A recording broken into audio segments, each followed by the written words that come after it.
Ahoy, my friends. Welcome aboard the Afro Tales podcast. I'm your storyteller, Aman Mazinga.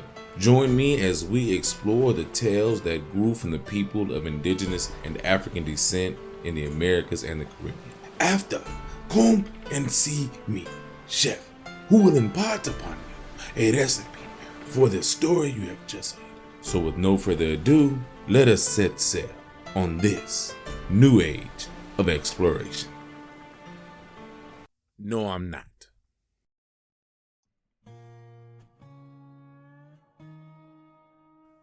Old man was on his porch every day, but he never talked to anybody.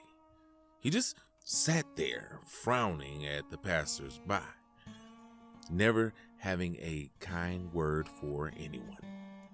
Well, he got sick, and neighbors being neighbors, when they didn't see the old man on the porch, they knocked on the door and they found him sick in his bed, and they sent some neighbor for the doctor. When the doctor came to the old man's bedside, the old man saw the doctor standing there. The old man scowled and said, "What are you doing here?" The doctor said, "Neighbors called for me because you're sick. You're very sick." "No, I'm not," fussed the old man. "Go away." So the doctor and the neighbors went away. But the next day, doctors being doctors, the young doctor came back to check on the old man. Old man was in worse shape than he'd been the day before. So the young doctor sent some neighbor for the old preacher. The preacher came to the old man's bedside. Old man saw the old preacher and the young doctor standing there. Old man said, "What are you doing here?" The doctor said, "You're very sick." Old man said, "No, I'm not." Old preacher said, "You are very sick. Doctor sent for me because you're going to die." Old man said, "No, I'm not. Go away." So the doctor and the preacher and the neighbors went away. But the next day, well, you know, doctors being doctors and preachers being preachers and neighbors being neighbors, they all came back to check on the old man. He was dead. It was a hot day, and there was nobody who could preserve that body. Right away, some neighbor folks got to building a coffin, and some folks got to digging a hole at the cemetery down the road. The men who knew the old man the best laid him out on a tablecloth on his kitchen table, and they wrapped him with that tablecloth and lifted him out through the back window and laid him in the coffin. Preacher said a few words, and men nailed the lid onto the coffin. Folks carried the coffin, the preacher walked behind it. The whole procession of folks sang hymns all the way to the cemetery. Then the preacher said some more words. Prayers were lifted, and the coffin was lowered into the ground. Preacher tossed a handful of dirt on the coffin. Folks prayed while the shovels worked the burying. Then everybody went home. Well, the village folks figured they'd tend to what needed to be done after that. The cleaning out of the house and the selling of the property, since there wasn't much value to any of it, and as far as folks knew, weren't any relatives. The next day, two of the women folk in the little village set out to do the cleaning part, to pack the clothes and dishes for giving away or trading or selling to touristy folks. When they got to the porch, there was that old man sitting in his chair, Graveyard dirt rested around his feet. The tablecloth that had been his shroud was wrapped over his legs like a blanket. He frowned at those women and said, "What are you doing here?" Well, those women got to screaming. "What are we doing here? What are you doing here? You're dead." The old man leaned back in his chair and said, "No, I'm not." "But we buried you yesterday evening." "Maybe you were a bit too quick on that," said the old man. "I'm not dead. Can't be dead. Won't believe I'm dead until somebody proves it. Now go away." And the old man sat there, scowling as mean and ornery as ever. The women hiked up their skirts and ran for the doctor. He came back with the women. By that time, the old man was starting to smell a bit. The doctor checked the old man's heartbeat, his pulse, and his breathing. There wasn't any. The doctor said, "Sir, you should be in your grave. You're dead." "No, I'm not," said the old man. "I'm not dead.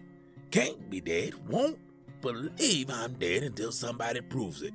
Now go away." The doctor and the two women ran off for the preacher. He came back with them. By that time, the old man was starting to smell a bit worse. The preacher and the doctor checked for breath and heartbeat and pulse again. Noticed the old man was kind of stiff in that chair. The doctor lifted up the old man's arm to check his pulse at the wrist again, and that arm snapped and broke and hung kind of funny at the elbow. Well, the preacher got skitterish then, jumped off the porch waving his Bible over his head and praying loud and hard and telling the old man to go back to the cemetery. The old man said, "Ain't no use making all that noise. I'm not going anywhere." "But you're dead," cried the preacher. And the old man said, "No, I'm not. I'm not dead. Can't be dead. Won't believe I'm dead until somebody proves it. Now go away." Pretty soon, everybody in the village was there. Couldn't believe what they saw. The dogs howled at the scent of death, and the buzzards and crows flew overhead, licking their chops. This went on for days. The stench got pretty bad, and folks got scared, especially when the old man started to turn gray and fall apart. But no matter what anybody did or said, the old man wouldn't believe he was dead. Finally, the doctor asked, "Sir, how can we prove to you that you're dead and should be gone?" The old man seemed to study on that for a while. He scratched at his chin and the skin fell off like dandruff. Finally, "Give me a funeral," the old man said. You had a funeral," said the preacher. "I preached it myself." "Well, I didn't yet," said the old man. "Give me another one. And this time, give me some nicer clothes to wear. And if I'm dead, I should have a marker on my grave to prove it." Folks got to scurrying about, got that man's best Sunday suit, and they polished his shoes and pressed his best white shirt. They combed his dead, fallen out hair. They even brushed his old, dead, rotten teeth.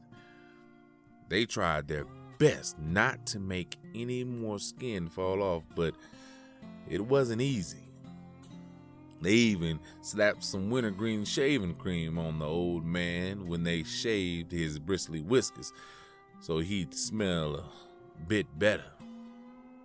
The village put its money together and paid for a wooden grave marker with letters burnt into the wood. Letters that spelled out the old man's name, his date of birth and death, and the words in big letters, "Dead and gone. Rest in peace." The old man sat in his coffin during the funeral. Sat there looking at that marker while the preacher preached and the neighbors mournfully sang and prayed again. "Well," said the old man, "that was a fine funeral. And this piece of wood says dead and gone. So I guess I am." And he lay back in that coffin and closed the lid and was still. Folks waited 3 days before they put any dirt over the coffin. Had the doctor check every morning to make sure the old man was rotting out. Had the preacher preach every evening to send that old man on to glory or to wherever he was supposed to go. They wanted to make sure that old man didn't come back again. He didn't. His days were over. Now, is the story over? Well, unless that old man comes back, I guess it is the end.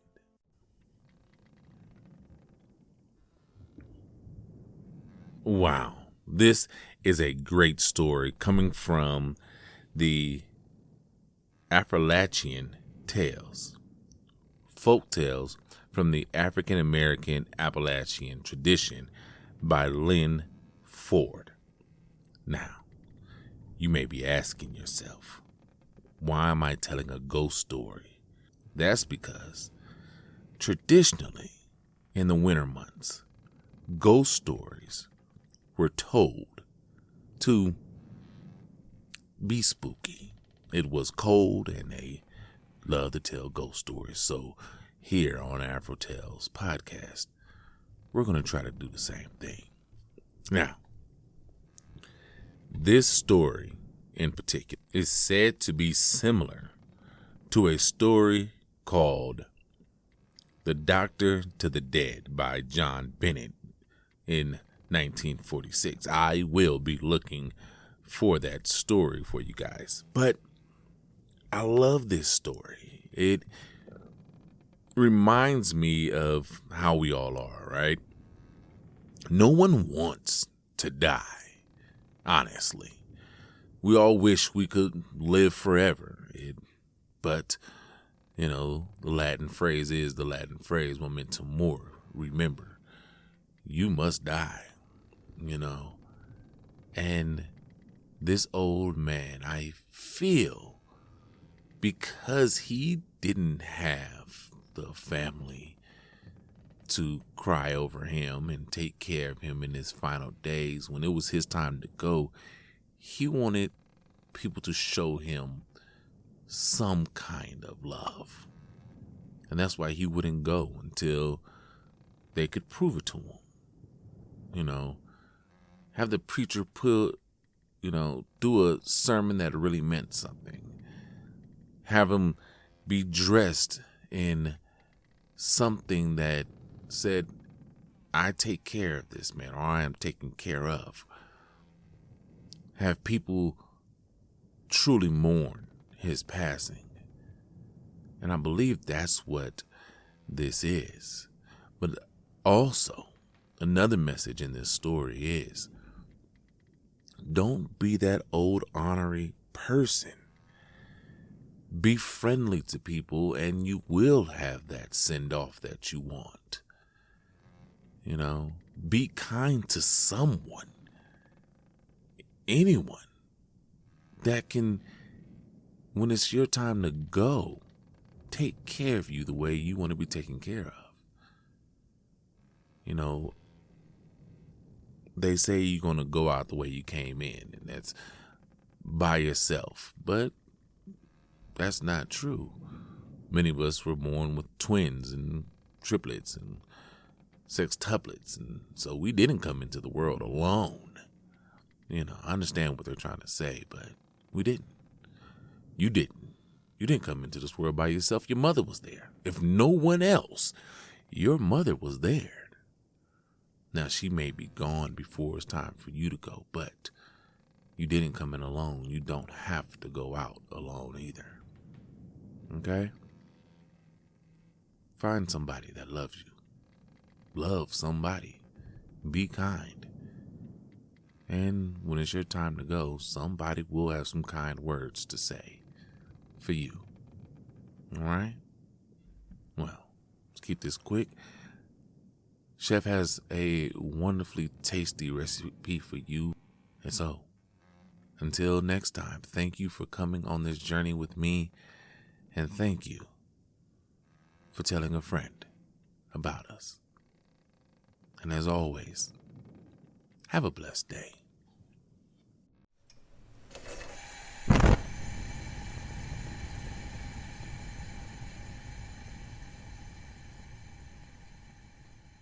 Welcome, my friends, to the Galley. I am your chef, and today we have a wonderful recipe inspired by the story you have just heard. Today, we will be creating fried apple pies. Now, what do you need for this succulent, sweet, and tasty recipe? For the pastry, 2 cups of all-purpose flour, 1 teaspoon of salt, half a cup of shortening or butter chilled, half a cup of cold water. For the apple filling, 2 apples, peeled, cored, and diced, 1 cup of white sugar or to taste, 1/8 teaspoon ground cinnamon to taste, 1 quart oil for frying or as needed. Now, how do we put this together? Easy. To make the pastry, sift flour and salt together in a large bowl. Coat in shortening with 2 knives or a pastry blender until mixture resembles coarse crumbs. Now, add cold water, 1 tablespoon at a time, tossing with a fork until the flour mixture is moistened. Do not add more water than you need. When you squeeze a handful of moistened pastry mixture, it should form a ball. Wrap in plastic wrap and refrigerate for 30 minutes. Now, to make the filling, place the apples in a saucepan. Combine the sugar and cinnamon. Pour over the apples and toss to cook. Cook covered in a saucepan on low heat until soft. Mash with a fork to make thick apple sauce. Set aside to cool. Now roll your dough on a lightly floured surface to 1/8 inch thickness. Cut out 8 4-inch rounds with a large cookie cutter. Then place 1 heaping tablespoon of applesauce in the center of each pastry round. Moisten edges with cold water. Fold in half and press the edge with a fork to seal. Repeat with remaining pastries and filling. Now you can heat the oil in a deep fryer or large saucepan to 375 degrees Fahrenheit or 190 degrees Celsius. Lower pies carefully into the hot oil in batches. Fry until golden brown. about 2 to 3 minutes on each side. Transfer to a paper towel lined plate to drain. Repeat with remaining pies. And that is it, my friends. Now go make this recipe yours. And until I have another wonderful recipe for you, remember the old man and how he would not listen. And you listen. Until next time, my friends, as always, enjoy.